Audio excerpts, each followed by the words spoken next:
राम, लक्ष्मण और ऋषि विश्वामित्र अयोध्या से निकलते हैं। महल से निकलने के बाद राम, लक्ष्मण और ऋषि विश्वामित्र सरयू नदी के तट पर पहुंचे। हे वत्स, पहले जल से शुद्ध होकर स्नान करो, इसके बाद मैं तुम्हें बला और अति बला का ज्ञान दूंगा।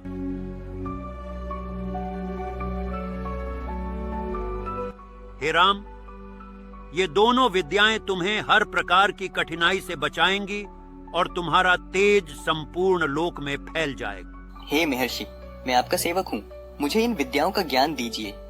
राम, तुम्हारी विनम्रता और समर्पण प्रशंसनीय है। मैं तुम्हें ये दिव्य विद्याएं सिखाऊंगा। तुम्हारा यह ज्ञान न केवल तुम्हें बल्कि पूरे संसार को लाभ पहुंचाएगा। प्राचीन काल में देवता और आर्षि साथ रहते थे और उन्होंने धरती पर अद्भुत चमत्कार किए।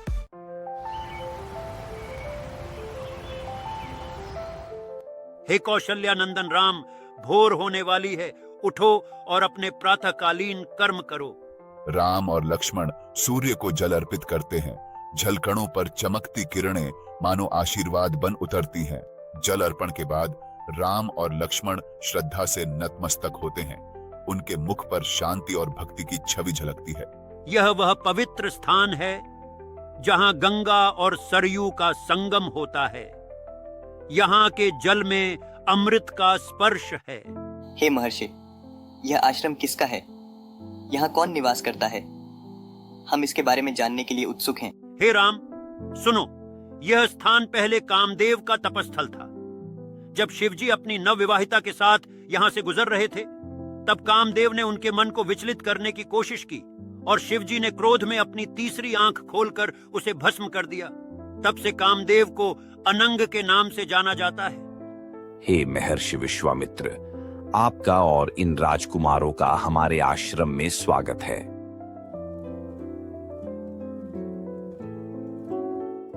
हे राम, आज रात हम यहाँ विश्राम करेंगे और कल पवित्र नदी पार करके आगे बढ़ेंगे। चलो, पहले स्नान करें और फिर गायत्री का जप करें। हे महर्षि, आप जल्द ही नाव पर सवार हों और राजकुमारों के साथ इस पार पहुंचे ताकि धूप की तपिश से बच सकें।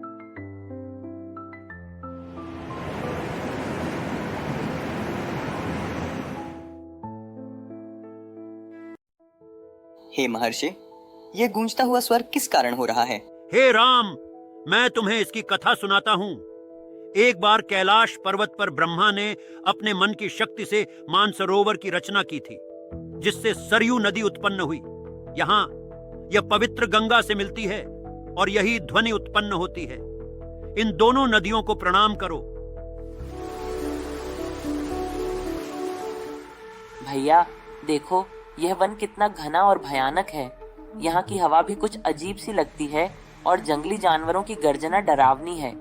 हे महर्षि, यह वन इतना घना और भयंकर क्यों है? राम और लक्ष्मण, यह वही स्थान है जहाँ कभी मलव और करुष नामक समृद्ध नगर हुआ करते थे, परंतु ताड़का नामक एक राक्षसी ने इन नगरों को नष्ट कर दिया।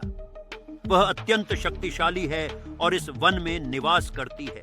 हे राम, मेरी आज्ञा से तुम इस दुष्ट ताड़का का वध करो और इस भूमि को उसके आतंक से मुक्त करो। यही कारण है कि यह वन निर्जन है। तुम इसे पुनः सुरक्षित बना सकते हो। हे महर्षि, कहा जाता है कि यक्षिणियों की शक्ति बहुत कम होती है। फिर ताड़का में 1000 हाथियों के बल की शक्ति कैसे आई?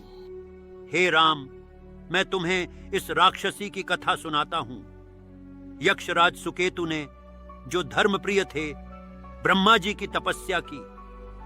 ब्रह्मा जी ने प्रसन्न होकर उन्हें ताड़का नामक कन्या का वरदान दिया, जिसे 1000 हाथियों का बल मिला।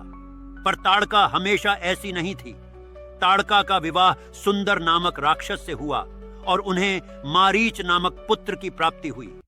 जब महर्षि अगस्त्य ने सुंदर को श्राप देकर मृत्यु को प्राप्त किया, तब ताड़का और मारीच ने उन्हें मारने का प्रयास किया। इस पर महर्षि ने मारीच को राक्षस बनने का श्राप दिया और ताड़का को विकराल रूप धारण करने का। हे राम, इस दुष्ट ताड़का का वध करना तुम्हारा कर्तव्य है। ये राक्षसी इस भूमि को उजाड़ रही है। धर्म की रक्षा के लिए इस कार्य में संकोच न करो। हे राघव, क्षत्रिय का कर्तव्य है कि वह अपने लोगों की रक्षा के लिए कठिन और कष्टप्रद कार्यों को भी पूरा करे। ताड़का का विनाश तुम्हारे धर्म के अनुसार है। जैसे इंद्र ने मंथरा का वध किया और स्वयं भगवान विष्णु ने आर्षि भृगु की पत्नी का वध किया, वैसे ही तुम्हें इस राक्षसी का अंत करना होगा। हे महर्षि, अब मैं धर्म के पथ पर अडिग रहूंगा। रघुकुल की मर्यादा की रक्षा का संकल्प लेता हूँ। राम दशरथ के पुत्र मुनि विश्वामित्र के प्रेरणादायक शब्दों को सुनकर साहस से भर उठे। हे मुनिवर, अपने पिता की आज्ञा का पालन और उनके वचन की रक्षा करना मेरा धर्म है। आपके निर्देशों का मैं बिना संकोच पालन करूंगा। राम ने अपना धनुष उठाया और प्रत्यंचा खींचते ही उसकी ध्वनि से चारों दिशाएं गूंज उठी।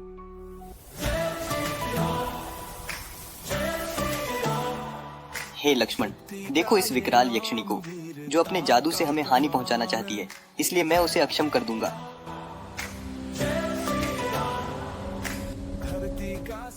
ताड़का, जो काले जादू में निपुण थी, क्रोध में भरकर श्री राम की ओर दौड़ी। भैया, यह यक्षिणी अत्यंत भयानक है, इसे पराजित करना कठिन है। लक्ष्मण, घबराओ मत, देखो मैं कैसे इसे निर्बल करता हूँ। ताड़का ने अपने जादू से भारी पत्थरों की बारिश की, लेकिन श्री राम ने अपने तीरों से उन्हें विफल कर दिया। लक्ष्मण ने उसके कान और नाक काट दिए।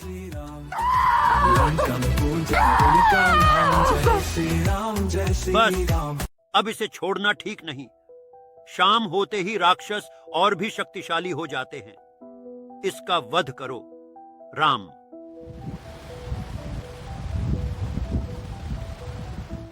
राम ने दिव्य बाण साधा, चेहरे पर अडिग संकल्प।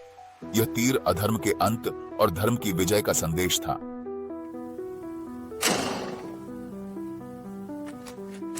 श्री राम ने अपने अद्वितीय बाण से ताड़का के हृदय को भेद दिया। ताड़का भूमि पर गिर पड़ी और उसका अंत हो गया। देवताओं ने आकाश से जय घोष किया। आज की रात हम यहीं विश्राम करेंगे और कल प्रातःकाल आश्रम की ओर प्रस्थान करेंगे। आपके वचनों से मुझे प्रसन्नता हुई मुनिवर। इस वन में आज रात विश्राम करना सौभाग्य की बात है।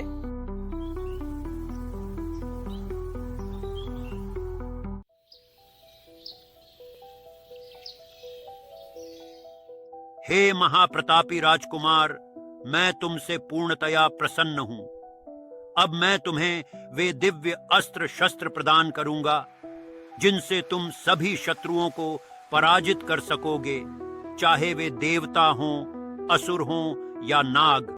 विश्वामित्र ने श्री राम को वे अस्त्र दिए जो केवल देवताओं के लिए सुलभ थे, जिनमें इंद्र का चक्र, महेंद्र की गदा और कालपाश जैसे अनोखे अस्त्र थे। विश्वामित्र ने हाथ उठाया और शंकर अस्त्र, कुमुद की लोहित मुखी गदा तथा धर्मपाश प्रकट होकर राम के सामने आ गए। उनकी वाणी गूंजी, इन अस्त्रों को स्वीकार करो राम, अब तुम अजेय हो।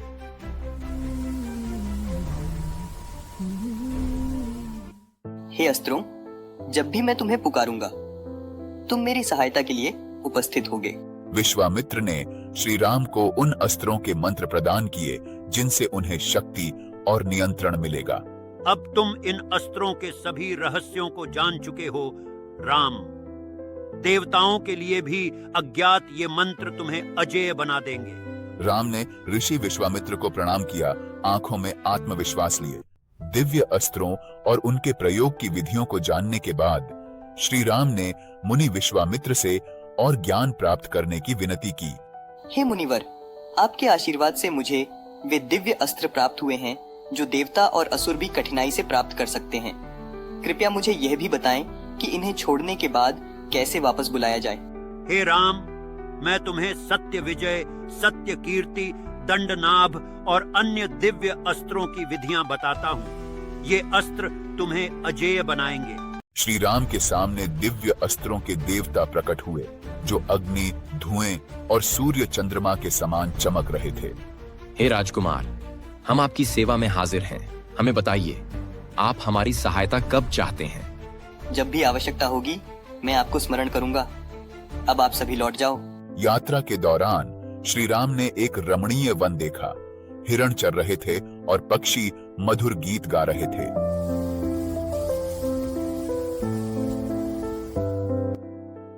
हे मुनिवर, यह जो शांत और मनोहर वन दिखाई दे रहा है, क्या यह वही स्थान है जहाँ राक्षस आपके यज्ञ में विघ्न डालते हैं?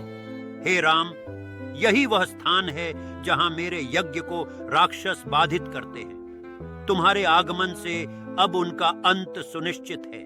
हे मुनिवर, मुझे दुष्ट राक्षसों को समाप्त करने का मौका दीजिए। मैं उन्हें नष्ट करके आपके यज्ञ की रक्षा करूंगा। हे मुनिवर, ये वन जहाँ हम पहुँचे हैं बड़ा मनोरम लगता है। कृपया बताएं, ये स्थान किसका है और इसका क्या महत्व है? यह वन कभी ऋषियों की तपोभूमि था, जहाँ आज भी उनकी साधना की गूंज सुनाई देती है। हर वृक्ष यहाँ एक कथा कहता है। यह वही पवित्र भूमि है जहाँ भगवान विष्णु ने वामन अवतार में राजा बलि से 3 पग भूमि मांगी थी। यही वह सिद्ध आश्रम है जहाँ अर्षियों ने कठोर तप से सिद्धि प्राप्त की। इस आश्रम में राक्षसों द्वारा विध्वंस किया जाता है और अब यह तुम्हारा भी आश्रम है। श्री राम और लक्ष्मण मुनि विश्वामित्र के साथ सिद्ध आश्रम में प्रवेश करते हैं।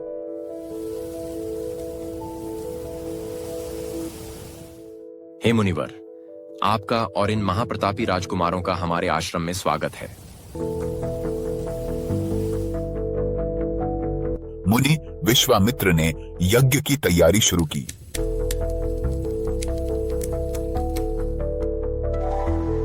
हे मुनिवर, आपका यज्ञ सफल हो। हम इस यज्ञ की रक्षा करेंगे और राक्षसों को पराजित करेंगे। रात्रि के दौरान श्री राम और लक्ष्मण यज्ञ स्थल की सुरक्षा करते हुए जागते रहे। भैया, राक्षसों का कोई भी आक्रमण हो, हम तैयार हैं। यज्ञ की सफलता सुनिश्चित करने के लिए पूरे समय सतर्कता बनाए रखेंगे।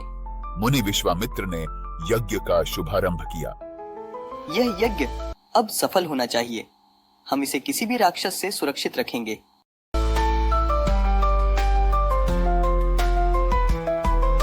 श्री राम और लक्ष्मण ने मुनि विश्वामित्र के यज्ञ की रक्षा के लिए 6 दिन और रात जागकर पहरा दिया।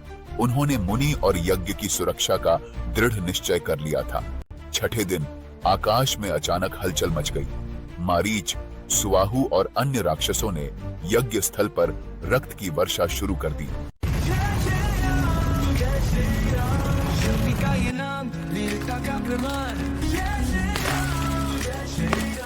हे लक्ष्मण, देखो, ये दुष्ट मांसभक्षी राक्षस हैं। मैं मारीच को मानवास्त्र से नष्ट करूंगा।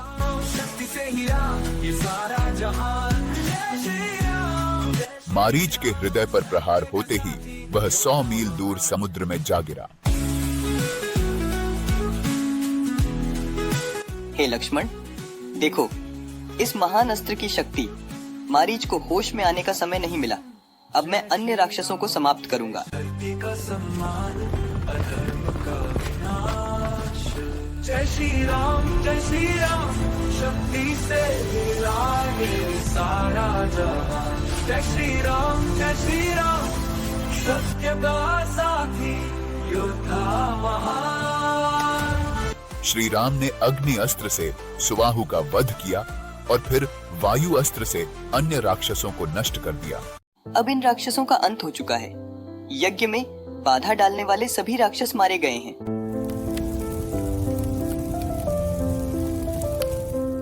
राक्षसों का अंत होने पर यज्ञ सफलतापूर्वक पूर्ण हुआ।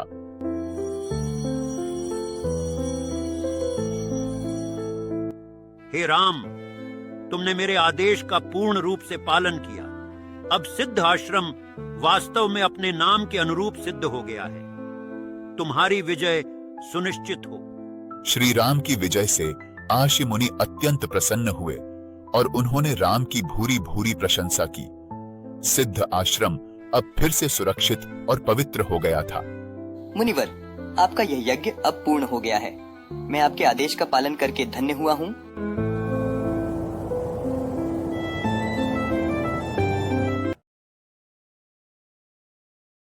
प्रातःकाल के समय श्री राम और लक्ष्मण ने मुनि विश्वामित्र और अन्य ऋषियों को प्रणाम किया।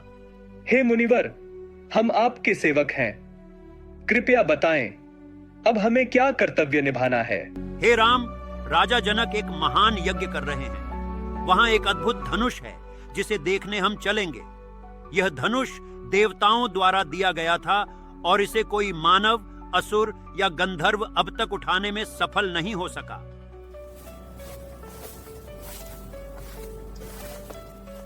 पशु पक्षी भी उन्हें विदा करने के लिए दूर तक उनके साथ चले।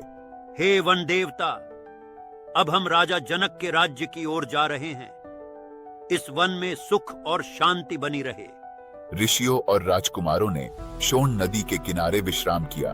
सूर्यास्त के समय उन्होंने स्नान किया और यज्ञ की अग्नि के पास बैठकर मंत्रों का जाप किया। हे मुनिवर, यह कौन सा प्रदेश है? इसके सुंदर हरे भरे वन और शांत वातावरण के बारे में हमें बताइए। हे राम, यह क्षेत्र अपने हरित वन और अद्भुत प्राकृतिक सौंदर्य के लिए प्रसिद्ध है। इसके इतिहास में कई महान घटनाएं घट चुकी हैं, जो इस प्रदेश को विशेष बनाती हैं। रात ढलते हुए श्री राम और लक्ष्मण ने शांत नदी किनारे विश्राम किया। अगले दिन की यात्रा के लिए वे उत्साहित और तैयार थे। मुनिवर, आपका ज्ञान और इस क्षेत्र की महिमा सुनकर मुझे गर्व महसूस हो रहा है।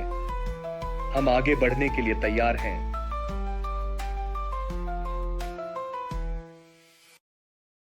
राम, लक्ष्मण और ऋषि विश्वामित्र घने वन से गुजरते हैं, जहां सुनहरी धूप और पक्षियों का कलरव माहौल को मधुर बना रहे हैं। मुनिवर, मिथिला नगरी को देखने के लिए मैं अत्यंत उत्सुक हूं। वहां की सुंदरता और राजा जनक के यज्ञ के बारे में बहुत कुछ सुना है।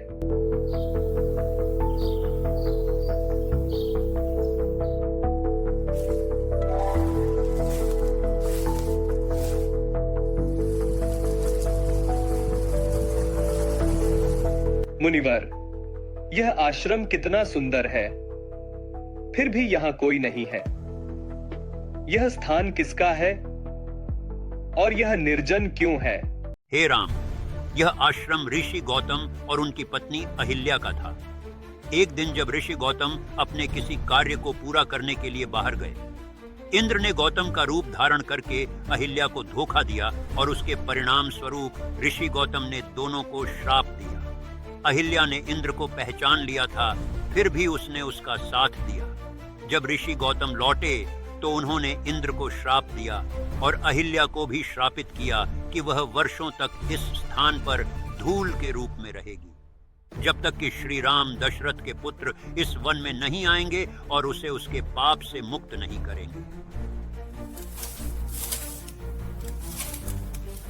अहिल्या और इंद्रदेव को श्राप देने के बाद ऋषि गौतम वहां से चले गए। जब राम इस वन में आएंगे, तब अहिल्या अपने पाप से मुक्त होगी और पुनः ऋषि गौतम के पास लौट सकेगी। यही इस आश्रम की सच्चाई है। मुनिवर, यह कहानी अत्यंत विचलित करने वाली है। जब समय आएगा, मैं अहिल्या को उनके पाप से मुक्त करूंगा।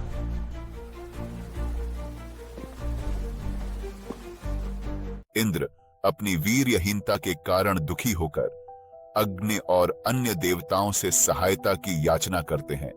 हे देवगण, मैंने ऋषि गौतम के क्रोध को उकसाया और उनके तप का हरण किया। अब मेरी सहायता करो ताकि मैं अपनी वीर्यता पुनः प्राप्त कर सकूं। अग्निदेव ने पितरों से आदर पूर्वक कहा, हे पितरगण, इंद्र को उनकी शक्ति लौटाएं और इसके बदले हम आपको महान बलिदान अर्पित करेंगे।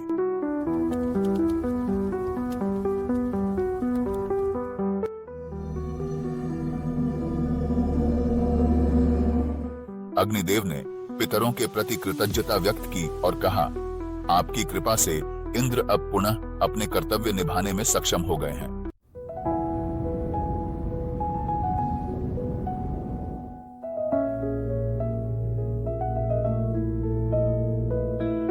हे राम, इस स्थान पर प्रवेश करो और अहिल्या को उनके पाप से मुक्त करो, तभी उनका उद्धार संभव होगा।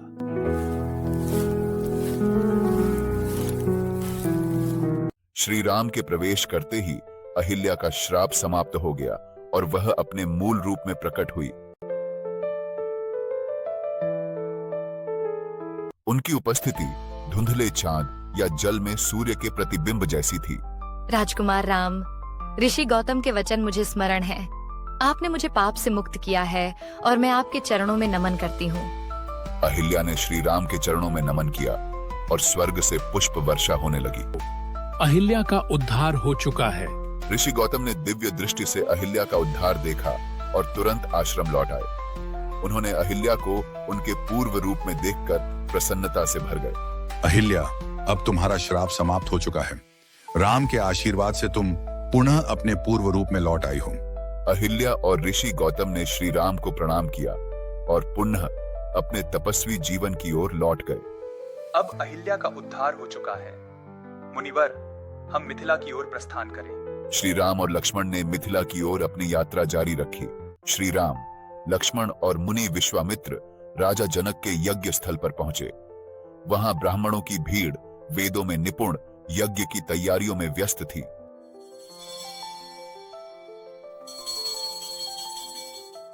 मुनिवर, यह स्थान अत्यंत भव्य है। राजा जनक ने यज्ञ की अद्भुत व्यवस्था की है। कृपया हमें एक स्थान चुनने दें जहां आप विश्राम कर सकें। राजा जनक अपने पुरोहित शतानंद और मंत्रियों के साथ मुनि विश्वामित्र का स्वागत करने पहुंचे। उन्होंने आदर पूर्वक मुनि को सम्मान स्वरूप मधुयुक्त जल अर्पित किया।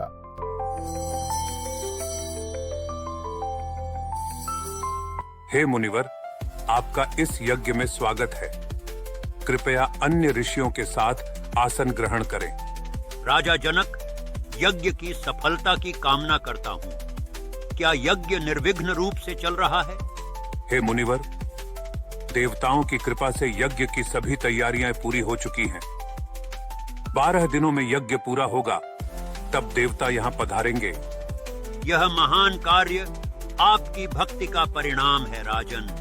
राजा जनक ने राम और लक्ष्मण की ओर देखा और मुनि विश्वामित्र से उनके बारे में जानने की इच्छा व्यक्त की। हे मुनिवर, ये दो दिव्य तेजस्वी युवक कौन हैं? ये देवताओं के समान वीर और सौंदर्य में अश्विनी कुमारों को भी मात देते हैं। ये दशरथ के पुत्र राम और लक्ष्मण हैं। इन्होंने सिद्ध आश्रम में राक्षसों का वध किया और अहिल्या को श्राप से मुक्त किया। अब यहाँ शिव धनुष को देखने आए हैं। मैं धन्य हूँ कि मुझे इन महान राजकुमारों का स्वागत करने का अवसर मिला। मैं अत्यंत उत्सुक हूँ इनके आगे के कार्यों को देखने के लिए।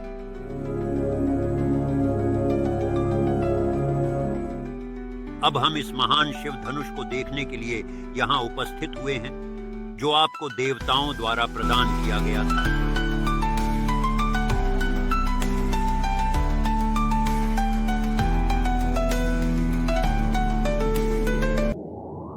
इस वीडियो को अंत तक देखने के लिए धन्यवाद। अगर आपको यह वीडियो पसंद आया तो जय श्री राम कमेंट करें। आगे आने वाली वीडियो के लिए इंडो सागा को लाइक, शेयर और सब्सक्राइब करें। मिलते हैं अगले एपिसोड में।